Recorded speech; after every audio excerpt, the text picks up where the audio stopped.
입니다. 여러분에게 먼저 질문을 드려볼까요? 자, 곰곰이 한번 생각해 보세요. 여러분에게 기억에 남는 선생님이 혹시 계십니까? 자, 한번 생각을 해보세요. 어떤 선생님이 계실까요? 여기서 중요한 건요, 어떤 분에게는 긍정의 이미지로 그 선생님이 남아 있어요. 또 다른 어떤 분에게는 어떤 이미지로 남아 있을까요? 부정의 이미지로 남아 있을 수 있어요. 왜 누군가에게는 긍정의 이미지로, 또 다른 누군가에게는 부정의 이미지로 그 선생님에 대해서 우리의 기억에 남아 있을까요? 이 질문의 답은 분명 이 선생님이라고 하는 그 단어 또는 그 의미가 갖는 것과 깊은 연관성을 가질 것 같습니다. 여러분, 선생님, 이것의 기본 의미가 무엇이냐면 학생을 가르치는 사람을 두루 이르는 말이라고 합니다. 그런데 우리의 기억에 남아있는 분이 잘 가르치기 때문에 여러분 기억에 남아있습니까? 잘 가르쳤기 때문에? 그렇지는 않죠. 다만 잘 가르쳤기 때문에 우리의 기억에 뇌리에 남아있는 선생님은 아닐 것 같아요. 내게 분명히 인격적인 부분에서 또 삶의 여러 부분에서 귀감이 되기도 했고 또 반대로 부정적인 이미지로는 상처를 주기도 했기 때문에 내 기억에 오래도록 남아있는 어떤 그 이미지로서의 선생님이 분명히 여러분들 가운데 있을 거라 생각이 됩니다. 그럼 대개 우리 사회에서 좋은 또는 훌륭한 선생님은 어떤 분들일까요? 선생님 되는 것은 물론 쉽진 않습니다. 그런데 좋은 또는 훌륭한 선생님 되는 것은 쉬울까요? 어려울까요? 어려워요. 결코 쉽지 않습니다. 왜냐? 다만 가르치는 것에서 멈춰지지 않기 때문이죠. 그 아이에게, 나의 제자에게 다만 가르치는 것뿐만이 아니라 내 삶에서 본이 되어야 되는 것뿐만 아니라 그 아이를 진심으로 위하고 또 인도해야 되기 때문에 그 막중한 책임감 때문에 좋은 교사, 좋은 선생님 된다는 것은 어렵다는 것이죠. 제 초등학교 동창 한 명이 초등학교 교사인데요. 최근에 이제 대화를 해봤어요. 서로가 얼마나 힘든지에 대한 대화를 나눴는데 초등학교 선생님이 너무 힘들다는 거예요. 왜 힘드냐? 옛날에 자기가 초등학교 교사로 사모했을 때는 이 교권, 즉 선생님의 권위나 또 선생님을 우러러보는 그 존경의 마음이 있었지만 지금은 그게 없다는 거예요. 그러다 보니까 마치 아이들이 선생님을 오히려 역으로 무시하고 또 어머니들 또한 학원 선생님보다 학교 선생님을 더 등하시하는 그런 것들이 많더라는 거죠. 그렇게 우리 교권뿐만 아니라 한국 교회에서도 좋은 교사, 좋은 선생님 된다는 것은 결코 쉽지 않습니다. 자, 여러분에게 두 번째 한번 질문해 볼까요? 이 가운데 분명히 어릴 때부터 교회를 다니신 분들이 있을 겁니다. 또 이 조금 연세가 들어서 예수님을 영접한 다음에 교사로 섬겨보신 분들이 있을 건데 이런 경험 있으신가 모르겠어요. 여러분 기억 속에 정말 좋은 선생님으로 남아있는 교회 학교 선생님이 계십니까? 어떠세요? 본인이? 본인 말고 내게 있어서 이 선생님 지금이야 같은 뭐 권사님이 됐을 수도 있고요, 또는 집사님이 됐을 수도 있고 장로님이 됐을 수도 있지만 과거에 분명히 이분은 내게 좋은 선생님이었어 라고 기억에 남는 분이 계셔요? 우리 김영신 권사님 어떠세요? 없어요? 자, 많은 분들이 동일한 생각을 하실 거예요. 많이 없더라는 거죠. 그게 왜냐? 학교 선생님도 좋은 훌륭한 선생님 되는 것은 매우 어렵지만요. 잠시 아이들 앞에서 훌륭한 척하면 돼요. 신앙은 그렇지 않더라는 거예요. 신앙은 하는 척 했을 때 시간이 지남에 따라서 당연히 어떻게 되죠? 드러날 수밖에 없습니다. 그런데요, 우리가 본을 삼아야 될 분명한 스승이 있습니다. 그것이 바로 누구일까요? 예수 그리스도입니다. 예수 그리스도라고 하는 그 스승님을 우리는 망각해서는 안 돼요. 그래서 내가 예수님을 앞질러 가는 게 아니라 예수님을 닮아가는 저와 여러분 되길 간절히 소망합니다. 제가 총신대학교 이 대학원에 입학할 때 이제 그 교육자로서 교회에 지원을 해야 되잖아요. 어느 교회를 가야 할까 참 고민을 많이 하고 기도를 많이 했습니다. 첫 사역지를 놓고 얼마나 기대감도 있지만 두려운 마음이 컸겠어요. 근데 제게 있어서 이 첫 사역지를 어디를 갈까라고 하는 그 주제를 놓고 주제 넘게 가장 첫 번째 명제가 뭐였냐면 그 담임 목사님께 내가 뭘 배울 수 있을까? 그거였어요. 그러니까 좋은 담임 목사님, 훌륭한 담임 목사님 밑에서 배우고 싶다라고 하는 마음이 굉장히 컸죠.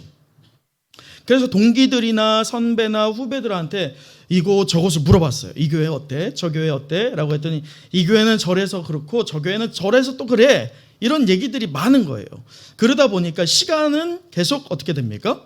지나가죠. 그런데 제가 사역을 할 수 있어요, 없어요? 못하는 거예요. 고르고 고르다 보니까. 끝내 제가 어떤 생각을 했냐면 찾다가 시간을 보내다 보니 이건 아니겠다 싶은 거예요. 그래서 결심을 한 게 있습니다. 좋은 목사님, 훌륭한 목사님 밑에서 배우는 것도 너무 좋고 너무 사모하지만 그 목사님을 찾느라 시간을 소비하느니 어떻게 하는 게 빠르겠다? 내가 차라리 그 사람이 되는 게 빠르겠다. 나는 결단을 하게 됐어요. 그게 벌써 13년이 되었습니다. 사랑하는 성도 여러분, 저는 아직 연소하고 아직 경험이 부족합니다. 그러나 처음에 제가 결단했던 그 마음으로 여러분과 함께 이 은성교회를 다시 한번 회복시켜 보기를 간절히 사모합니다. 여러분, 좋은 선생님이 있어야 좋은 제자가 있어요. 근데 이것만 되면 안 돼요. 좋은 제자가 있어야 좋은 선생님도 있는 겁니다. 상호 교환, 상호 보완이 되어야 된다는 것이죠. 그렇게 서로 부족한 부분을 채우는 은혜가 넘치는 우리 은성교회를 하나님께서 더욱더 크게 사용할 줄 믿습니다. 또한 하나님의 말씀을 배우고 익히기에 우리는 게을리해서는 안 된다는 것이죠. 약속의 말씀을 통해서 과거에만 머무는 것이 아니라 한층 더 성장하고 성숙해져서 하나님의 비전을 취하는 우리 모두가 되길 간절히 축원합니다. 여러분, 도제 제도라는 것이 있어요. 이 도제 제도가 무엇이냐? 고대 이집트와 바벨론에서 일정한 수의 장인들을 확보하기 위해서 이 장인이라는 것은 사실 굉장히 소수이지요. 그래서 이 장인을 확보해야 되는데 그 확보하는 수단이 무엇이었냐면 수공업 기술을 훈련시키고 연마시켜서 성장시키는 것이었어요. 쉽게 말해서 뭐냐면 이 도제 교육은 13세기에 산업혁명까지 있었던 것인데요. 쉽게 말하면 이 사진처럼요, 10세 됐던 이 아이를 어릴 때부터 상업, 공업, 기술, 다방면에 있어서 훈련을 시키는 거예요. 그래서 이 장인의 집에, 개인의 집에서 소위 기숙하면서 머물면서 봉사하고 학습했던 게 바로 도제 제도입니다. 그 교육의 내용은요, 직업뿐만 아니라 인격에 있어서 교육까지 겸비했다는 것이죠. 스승의 삶 전부를 배울 수 있었던 게 바로 도제 제도였어요. 어떤 일부분, 기술적인 것만이 아니라요. 그렇기에 이 훈련은 엄격했을까요? 아닐까요? 굉장히 엄격했습니다. 굉장히 부담이 될 정도로 어려웠어요. 그 과정이 녹록치 않았다는 거죠. 근데 더 문제는 비교적 장기간 한 5년에서 7년 동안 이 도제로서 스승의 집에 머물면서 그의 삶을 배우는 것뿐만 아니라 기술을 배웁니다. 근데 거기서 끝이 아니에요. 그렇게 기술을 배우죠. 그러고 나서 무엇을 해야 되느냐? 이수한 다음에 다시 일정한 작품 제작을 해야 돼요. 그래서 자신의 스승에게 확인을 받아야 돼요. 아, 너가 이제는 장인이 되었어. 나의 기술과 나의 모든 걸 너는 물려받았어 라고 하는 인준을 받아야 되는 게 뭐예요? 마지막 뭐예요? 결과물이 있어야 돼요. 그 결과물을 통해서 끝내 이 도제는 장인으로 거듭나게 되었던 게 바로 도제 제도, 도제 훈련이라고 하였습니다. 그렇다면 이 한국 교회에서요, 이 도제 훈련이 제대로 이루어지고 있습니까? 말씀의 도제 훈련, 대충 하는 것이 아니라 어떻게 해야 될까요? 제대로 해야 됩니다. 말씀은요, 분명히 능력이 있을 줄 믿습니다. 그 능력이 있고 생명이 있을 줄 믿습니다. 능력과 생명이 있는 말씀을 대충 우리가 보게 된다면 우리의 신앙도요, 결국은 어떻게 됩니까? 대충이에요. 근데 이 말씀을 우리가 제대로 보고 제대로 우리의 삶에 적용한다면 우리는 어떤 신앙을 소유하게 될까요? 제대로 된 신앙을 소유하게 될 줄 믿습니다. 그러므로 우리 은성교회 다음 세대를 준비하는 우리 부서의 부장 장로님, 권사님, 또 집사님, 또 교육자분들, 교사분들, 하나님께서 이분들을 사용하실 줄 믿습니다. 여러분, 교사가 된다는 것은요, 참 어려워요. 그런데 그 교사가 삶으로 열매를 거두게 될 때에 우리의 다음 세대는 생명력 있고 은혜함이 충만하게 될 줄 믿습니다. 그 다음 세대가 준비되느냐 안 되느냐에 따라서 그 교회의 미래가 있냐 없냐가 결정이 되기 때문입니다. 여러분, 성경을 보면요, 구약과 신약에 여러 스승과 제자의 모델들이 나오죠. 여러분이 생각하는 모델, 성경에서 어떤 인물들이 있을까요? 한번 뽑아보자면 누가 있을까요?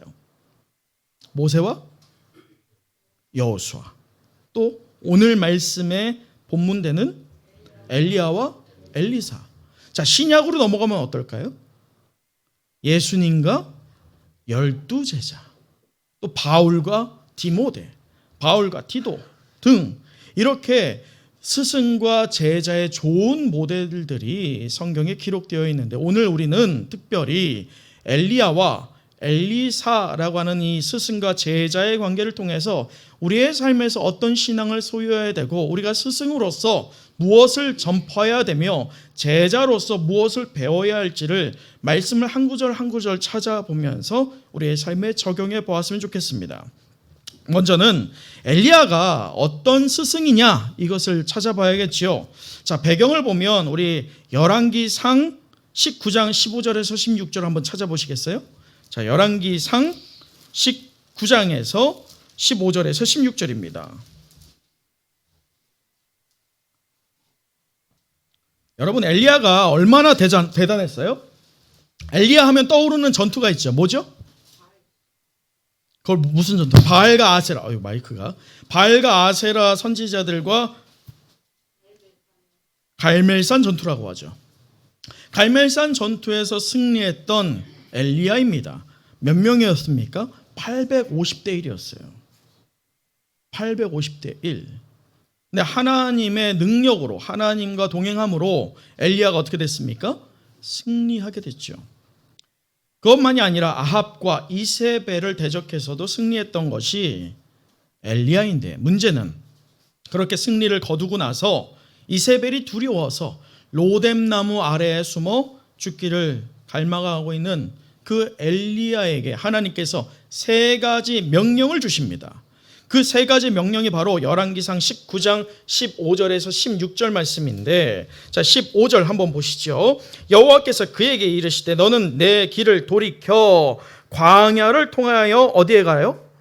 다메섹에 가서 이르거든. 누구에게 기름을 부으라고 합니까? 하사엘, 이가 훗날 아람 왕이 되죠. 그에게 기름을 부어라. 왕에게 기름을 붓는 것이 바로 선지자의 역할이었습니다. 하나님께서 택한 엘리야가 하나님의 명령으로 하사엘에게 이 기름을 붓는 것, 그것이 첫 번째 명령이었고요. 자, 두 번째 명령 16절 같이 읽어볼까요? 시작.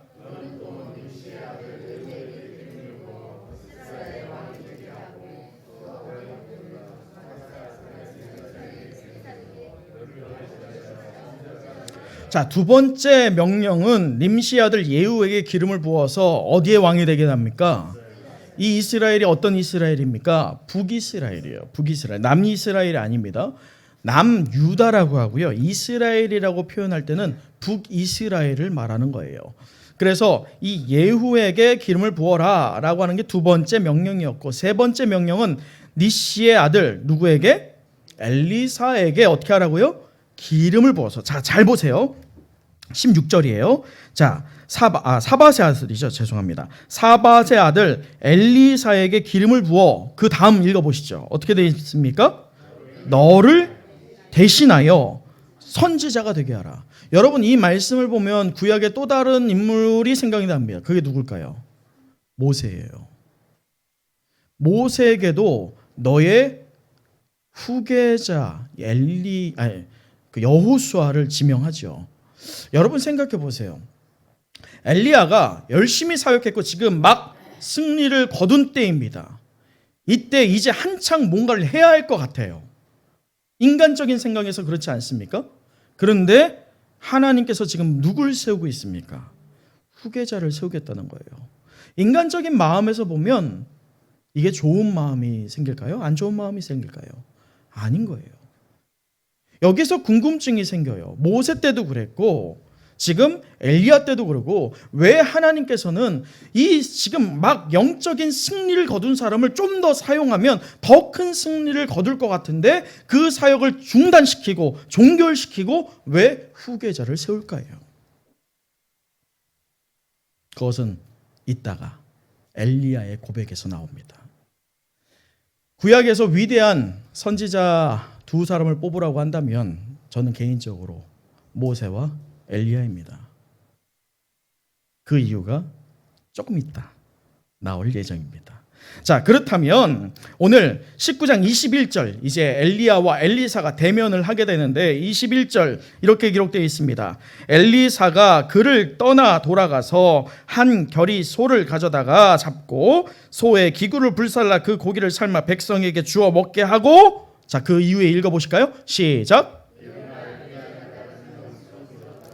여러분, 일어나 엘리야를 따라 수종 들었더라. 이것이 바로 무엇이 되었다는 겁니까? 제자가 되었다는 거예요. 제자. 교육과 기름 부음을 받았고, 그리고 엘리야는 그를 제자로 삼아 훈련을 시키게 됩니다.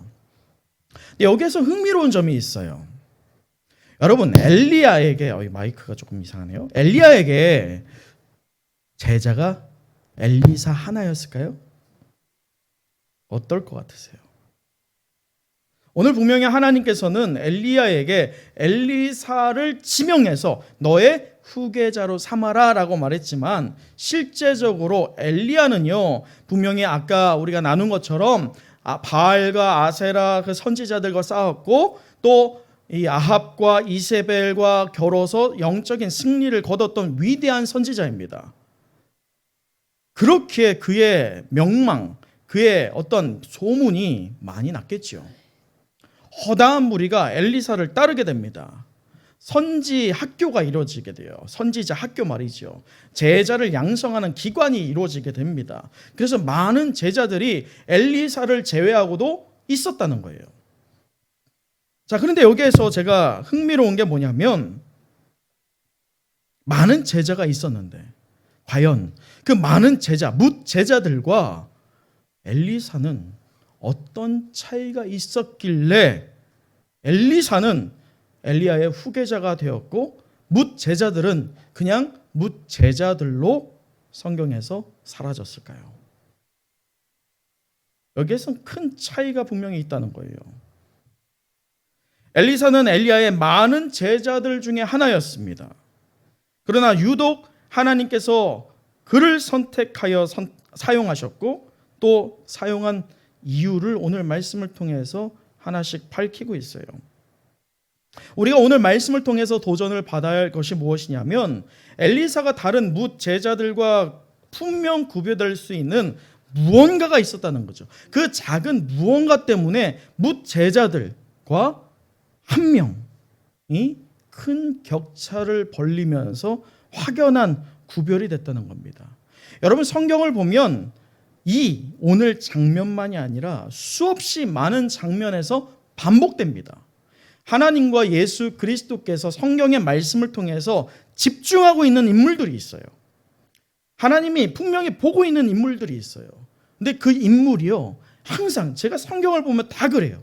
공통되게 나오는 게 뭐냐면 다수를 보는 게 아니라 하나님과 예수 그리스도는 소수를 봐요. 항상 그래요. 오늘 뭇 제자들인 다수가 있었습니다. 근데 하나님께서는 그 다수되는 뭇 제자들을 거론하지 않아요.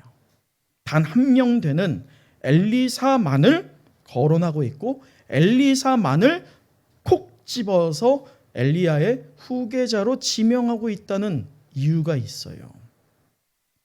여러분, 오늘 말씀 분명히 우리가 앞서 도제 훈련, 한국 교회 분명히 과거에 있었어요.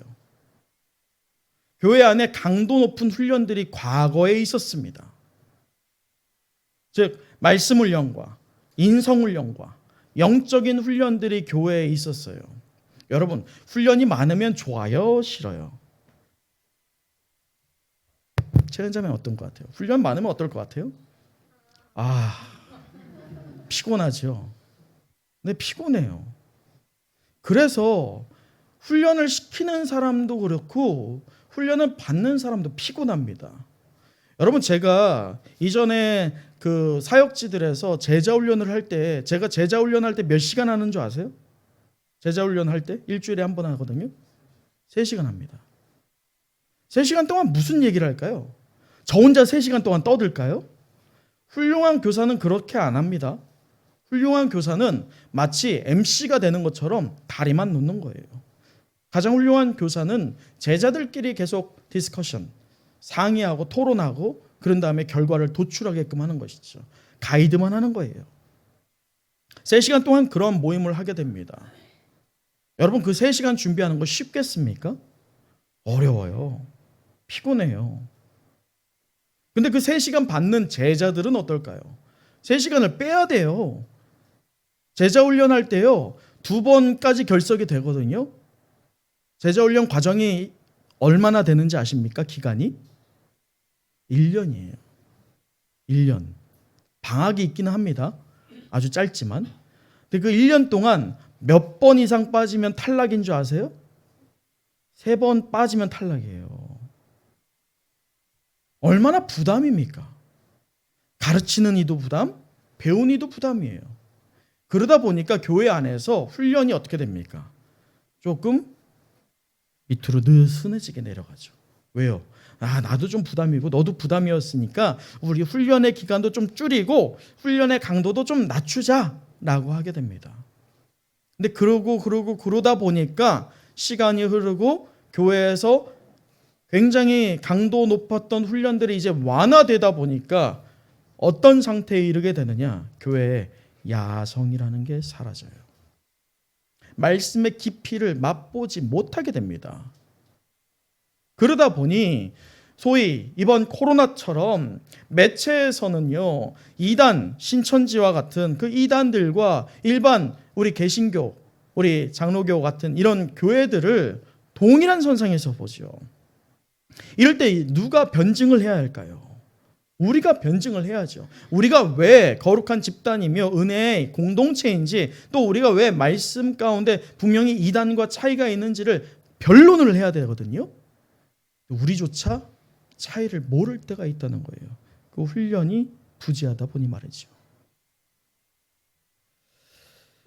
여러분, 그러다 보니 우리가 오늘 말씀을 통해서 저는 이 제자도의 2가지를 좀 뽑아 보려고 합니다. 그 첫째, 한번 말씀을 화면을 통해서 보시죠. 첫째는 같이 읽어볼까요? 시작. 우리 1절 말씀, 열왕기 하 2장 1절 말씀을 같이 다시 한번 좀 봤으면 좋겠는데요. 1절입니다. 1절 같이 읽어볼까요? 시작.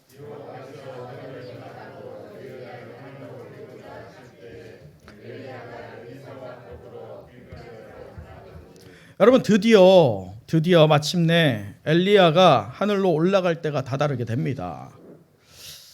이제 엘리사를 통해서 하나님께서 일하시겠다라는 때가 도래한 거예요.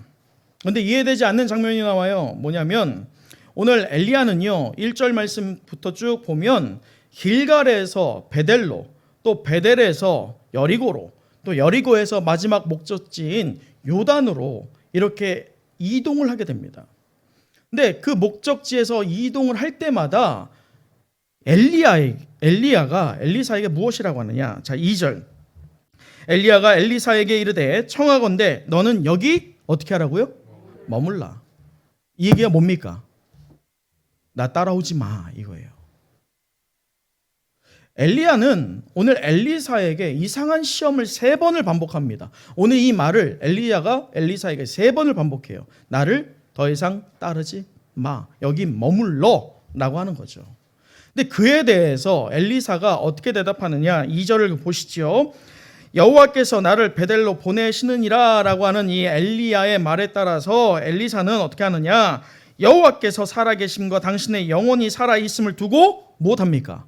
맹세합니다. 어떤 맹세입니까? 내가 당신을, 여러분 이 장면 신약의 누구와 지금 비교가 될 수 있습니까?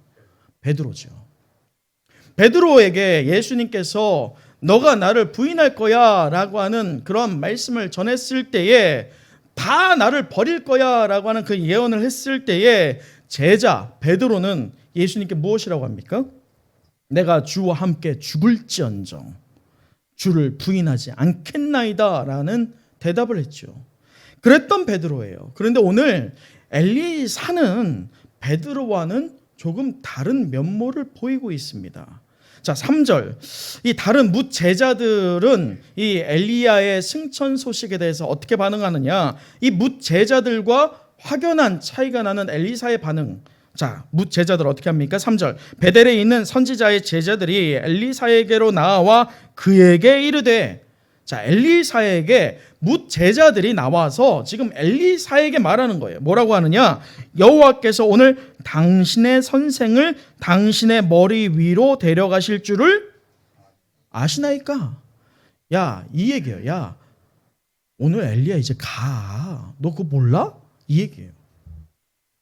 또 어디에서 그럽니까? 5절에서 보면 여리고에 있는 선지자의 제자들이 엘리사에게 나와 이르되 여호와께서 오늘 당신의 선생을 당신의 머리 위로 데려갈 줄을 아시나이까? 똑같은 질문을 하죠.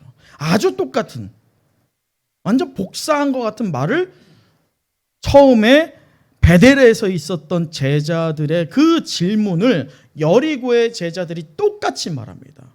여러분 이 두 가지의 질문에서 두 가지 포인트를 찝어볼 수 있어요. 이 뭇 제자들이 왜 뭇 제자에 머물 수밖에 없었느냐? 두 가지가 있습니다. 그 두 가지가 무엇입니까? 첫째는 지금 이들이 엘리야를 엘리사에게 무엇이라고 칭하고 있어요? 말씀에서요. 당신의 선생이에요. 여러분 지금 이 제자들이 누구의 제자입니까? 엘리야의 제자예요. 그렇다면 자신의 스승을 말하는데 엘리사에게 말할 때 우리의 선생이라고 말해야지 맞지 않을까요?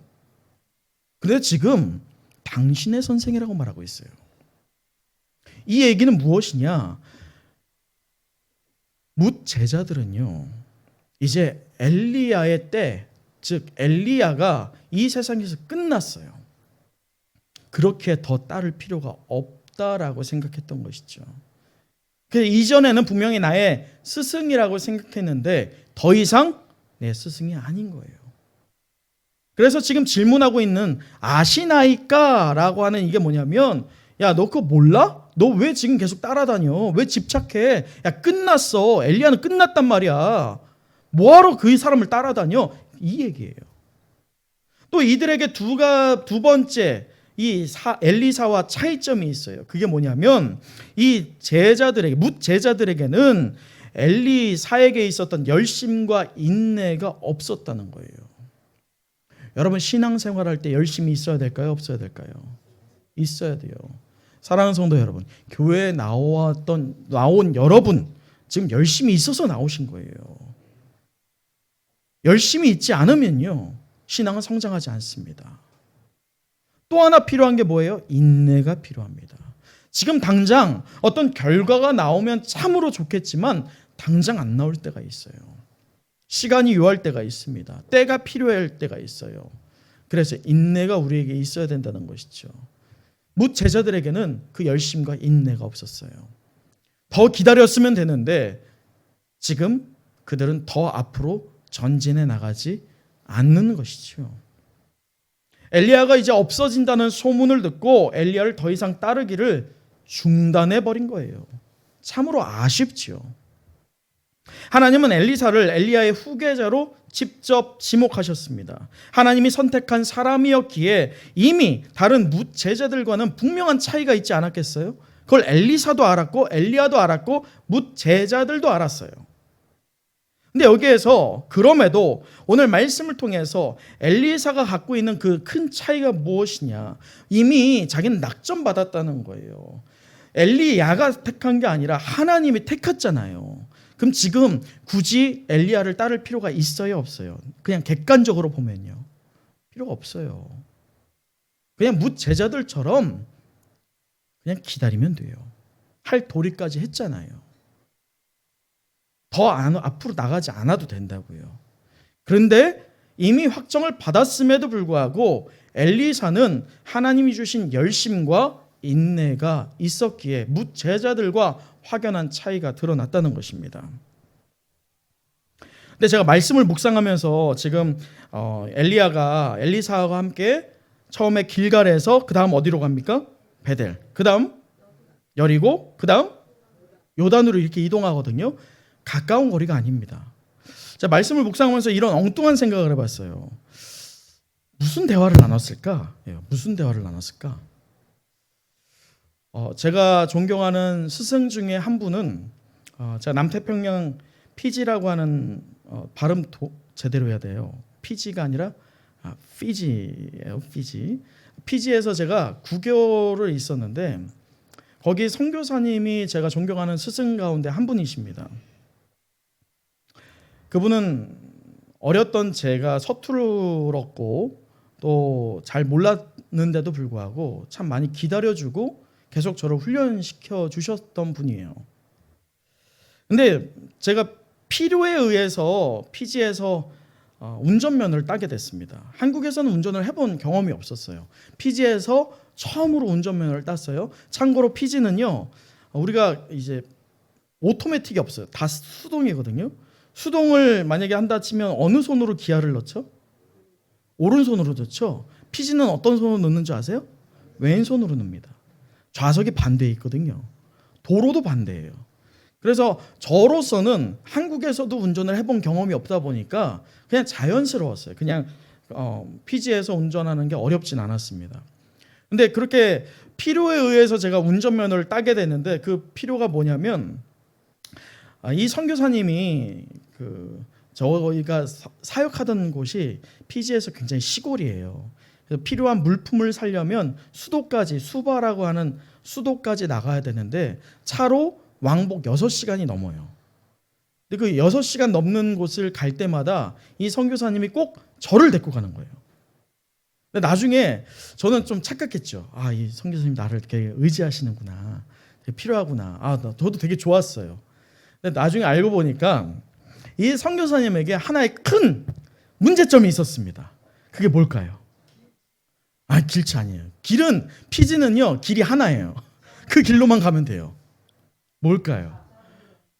이게 졸음 운전을 하는데 3시간 갔다 오는 게 6시간이잖아요. 문제는 낮에 3시간 동안 갈 때 졸음 운전하는 거는 괜찮아요. 밤에 피지는요, 전기가 밤에 끊깁니다. 밤에 완전 칠흑 같은 어둠이에요. 우리 차에만 라이트가 있는데 이게 졸음 운전을 한단 말이에요. 근데 밤에는 숫째 주무셔. 그냥 진짜 이게 아니에요. 그냥 이렇게 가셔요. 옆에서 제가 어떻게 하겠습니까? 박수 치고 찬양하고 막 소리 치고 난리도 아니었어요. 3시간 동안. 그런데도 안 되는 거예요. 그래서 제가 어떻게 한 거예요? 그래서 면허를 딴 거예요. 이러다 죽겠다. 그래서 면허를 땄는데 제가 면허를 따니까 저도 이제 서툴잖아요. 졸음은 안 하지만 서툴다 보니까 왕복 6시간 동안 이 선교사님과 제가 무엇을 하겠습니까? 선교사님이 되게 재밌는 게 뭔지 아세요? 자기가 운전할 때는 주무셔. 근데 보조석에 앉았을 때는 안 주무셔. 뭘 할까요? 불안해서가 아니에요. 불안했나? 그럴 수도 있죠. 뭐였을까요? 저하고 뭘 했을까요? 대화를 하는 거예요. 대화를. 6시간 동안 대화를 하면서요. 얼마나 좋았던지요. 제가 존경했던 분이었고 또 저에게 그분이 그 6시간 동안 어떤 얘기들을 하냐면 굉장히 인격적인 만남의 교제를 나눴는데 그분이 피지에 어떻게 오게 되셨는지 또 선교사로 어떻게 소명을 받게 됐는지 또 그 가정의 얘기와 또 삶의 얘기들을 그 6시간 동안 충분히 나눴어요. 제가 듣기만 합니까? 저의 얘기도 하는 거예요. 제가 이때 동안 어떤 삶을 살아왔는지 또 지금 어떠한 문제들을 제가 겪고 있는지 또 아직 다가오진 않았지만 미래에 이제 일어나게 될 막연한 두려움들이 있잖아요. 한국에 돌아가면 이제 펼쳐질 두려움들. 그 두려움들을 이 선교사님께 그 6시간 동안 다 쏟아놓는 거예요. 그 6시간 동안의 그 대화에서요. 제가 배운 것들이 얼마나 많던지요. 위로가 얼마나 크던지요. 저도 모르게 굉장히 큰 성장을 이뤘어요. 그 6시간의 대화가 잦아질수록 말이죠. 오늘 엘리야와 엘리사도 저는 분명히 비등했을 거라 생각합니다. 마지막 순간을 놓고 끝까지 따르고 있는 이 엘리사와 또 마지막 여정 동안 많은 대화가 엘리야와 분명히 있었을 거라는 거예요. 비록 몇 차례 엘리야는 엘리사를 시험했습니다. 그 시험의 목적은요, 그에게 열심이 있느냐 없느냐를 확인하고 싶었던 것이죠. 근데 엘리야가 엘리사를 시험하면서 그 마음에서 자 이제 넘어져야 이제 오지 마 이런 마음이 있었을까요? 마음에 어떤 마음이 있었을까요? 엘리야가 엘리사에게 시험을 주면서도 그 마음 가운데 어떤 마음이 있었을까요? 포기하지 마. 계속 끝까지 인내. 넌 할 수 있어. 이런 기도를 하지 않았을까요? 그렇게 마지막 순간까지 엘리야는 엘리사에게 그 충분한 대화와 그 교제를 통해서 삶의 모든 것을 송두리째 물려주게 되죠. 그 결과 우리 8절 한번 보도록 하죠. 8절입니다. 엘리야가 겉옷을 가지고 말아 물을 치매 물이 이리저리 갈라지고 두 사람이 어떻게 됩니까? 여러분 지금 잘 생각하세요. 이걸 마치 영화 기법처럼 생각하셔야 돼요. 자, 지금 요단 가에 이렇죠. 요단이라고 한다는 것은 강이 흐르는 거예요. 이 요단 강이 우리가 출애굽의 이 여호수아에서도 요단 도화를 하잖아요.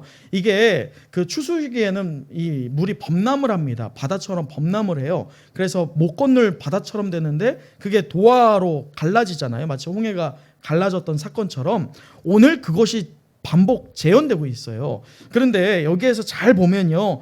똑같아요. 홍해 때도 똑같습니다. 홍해 때도 물이 갈라지잖아요. 자, 여러분, 갈라지면 그 아래 땅이 어때야 돼요? 얼어야죠. 젖어 있어야 돼요. 홍해 때도 똑같습니다. 갈라졌을 때 땅이 어땠을까요? 말랐다는 거예요.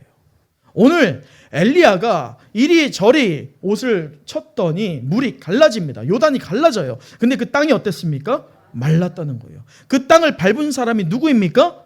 엘리사 단 한 명의 제자였다는 거예요. 이것이 바로 뭇 제자들과의 그 차이점의 결과라는 것이죠.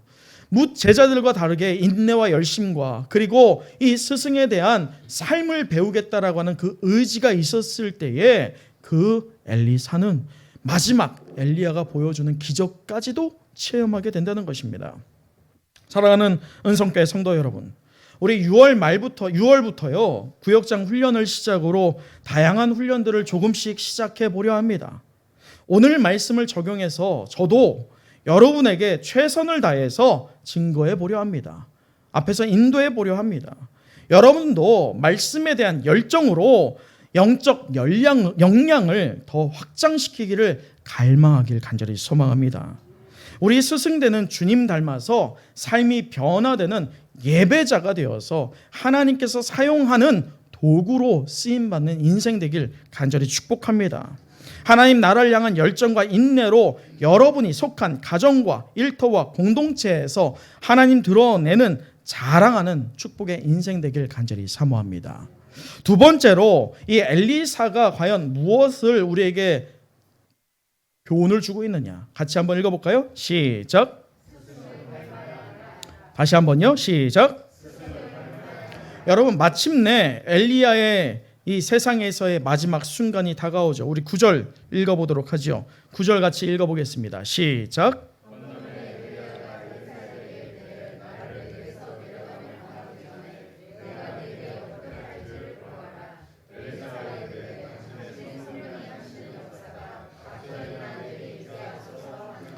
네, 마지막 순간을 놓고 현재 엘리야가 엘리사에게 내가 내게 무엇을 줄까라고 하는 질문을 하게 되죠. 그에 대해서 엘리사는 무엇이라고 대답하느냐? 자, 엘리사는 그의 스승 엘리야에게 성령이 하시는 무엇을 달라고 합니까?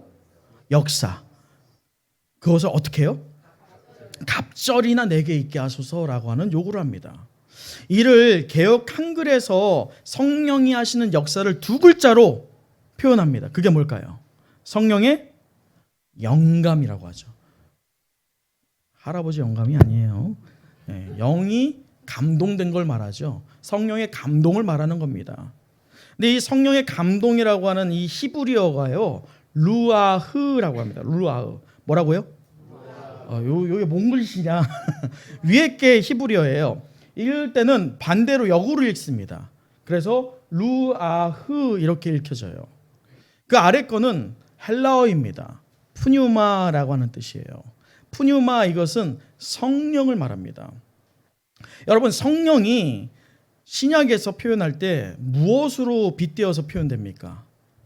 불로도 표현되지만 또 뭘로 표현될까요? 바람이에요. 바람. 바람처럼 온다는 거죠. 그것처럼 여기 루아흐 이 단어 역시 뜻이 무엇이냐면 불다 또는 숨을 쉬다라는 뜻이에요. 그래서 여기에서 유래돼서 바람, 호흡, 생명을 말합니다. 여기서는 그렇게 하나님으로부터 임하는 영적인 능력을 표현하고 있죠. 엘리사는 이런 요구를 하는 이유가 여러 가지를 엘리야가 줄 수 있지 않겠어요? 그런데도 불구하고 엘리사는 딱 하나만을 요구합니다. 내게 무엇을 줄까라고 할 때 하나님의 임하는 영, 성령의 충만함을 요구하고 있습니다.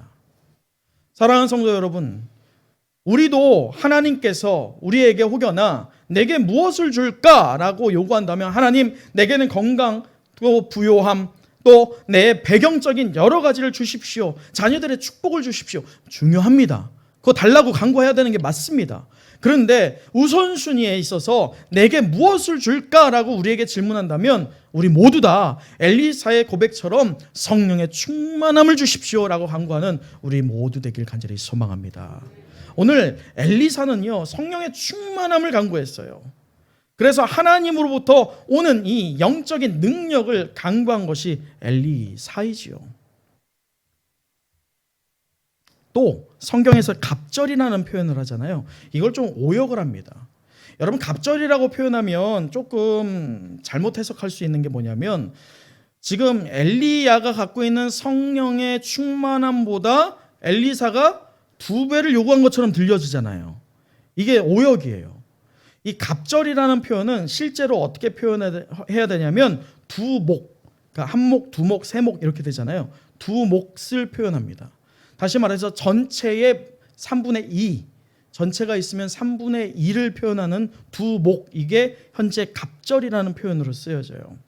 근데 왜 엘리사가 엘리야에게 두 몫을 요구하고 있느냐? 이것은 이스라엘의 문화적인 것을 이해해야만 합니다. 무슨 얘기냐면 장자가 아버지에게 유산을 물려받을 때 여러 자녀들이 있겠지만 장자는요, 이 전체에서 3분의 2, 즉 두 몫을 받을 수 있었다는 거예요. 그것을 요구할 수 있었어요. 다시 말해서 지금 엘리사가 내게 영감의 갑절을 주십시오, 이것은요, 내가 장자로서, 당신의 장자로서, 당신의 후계자로서 당신이 임명해 달라고 요구하는 것을 말하고 있다는 거예요.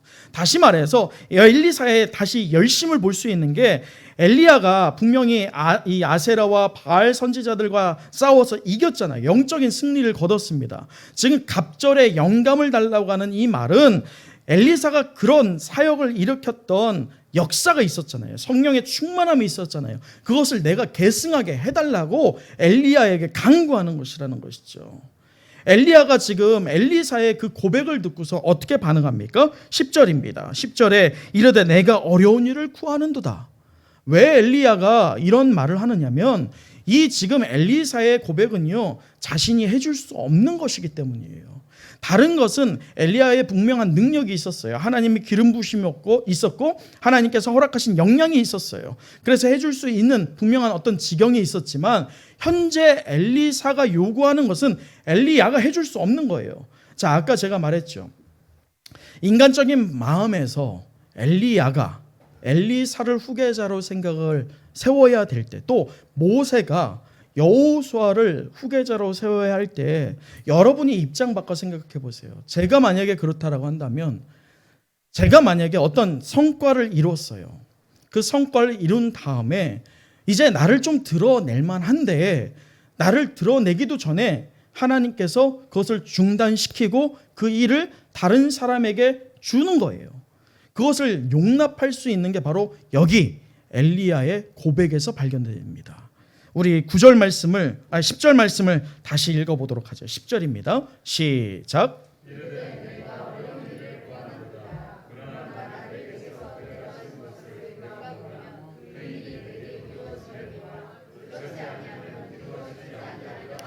이 고백이 뭐냐면, 내가 할 수 있는 게 아니라, 사람으로서 내가 할 것이 아니라 누가 한다? 하나님이 하는 거야. 이 신앙이 엘리야에게 있었던 거예요. 그렇기에 내가 어떤 역량으로서 바알과 아세라를 이기고 아합과 이세벨을 이겼지만, 결국 이 승리는 누가 한 것이다? 하나님이 한 것이다. 이 신앙의 고백이 여기 담겨 있는 거예요. 이 고백을 마지막으로 누구에게 지금 물려주고 있는 것입니까? 엘리사에게 물려주고 있는 거예요. 그 물려받은 엘리사는 스승을 닮게 되죠.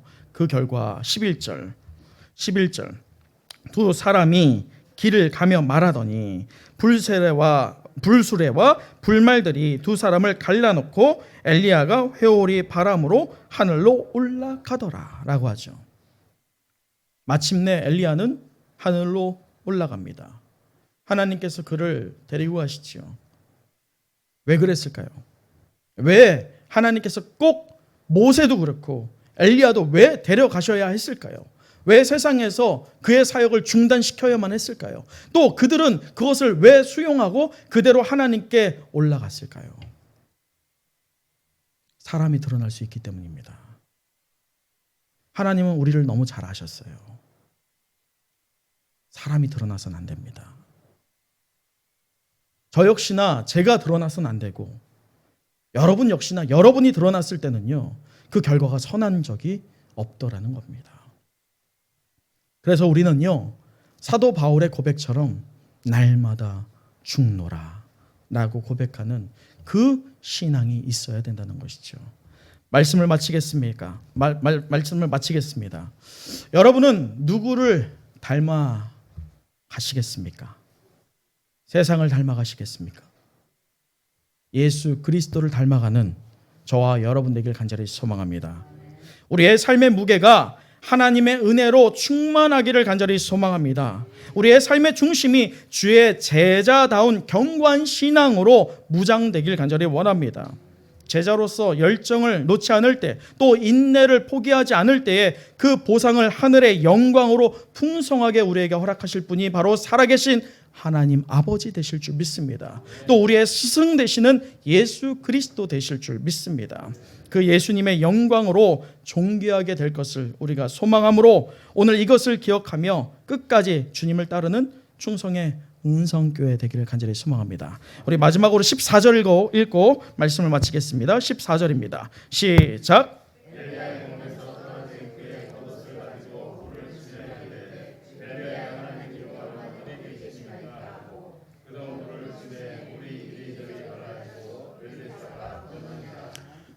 사랑하는 성도 여러분, 스승의 주일입니다. 오늘 이 스승의 주일, 우리가 진정한 우리의 스승 되시는 예수 그리스도를 다시 한번 생각하고 오늘 엘리야와 엘리사를 기억하여서 과거에 분명한 열심이 있었던 이 한국 교회의 그 말씀의 훈련, 우리가 회복되기를 소망합니다. 그래서 여러분의 삶이 먼저 변화되어서 삶으로 증거할 때 여러분 가정에서 배우자와 자녀와 또 부모와 혈육을 변화시키는 것뿐만 아니라 또 몸된 교회 안에서도 말씀의 훈련이 명맥을 이어서 우리의 다음 세대를 향하여서 그 열정을 흘려보내는 축복의 공동체 될 때에 하나님께서 은혜와 성령이 함께하는 이 은성교회를 통해서 은혜의 배가가 있게 허락하실 줄 믿습니다. 기도하겠습니다.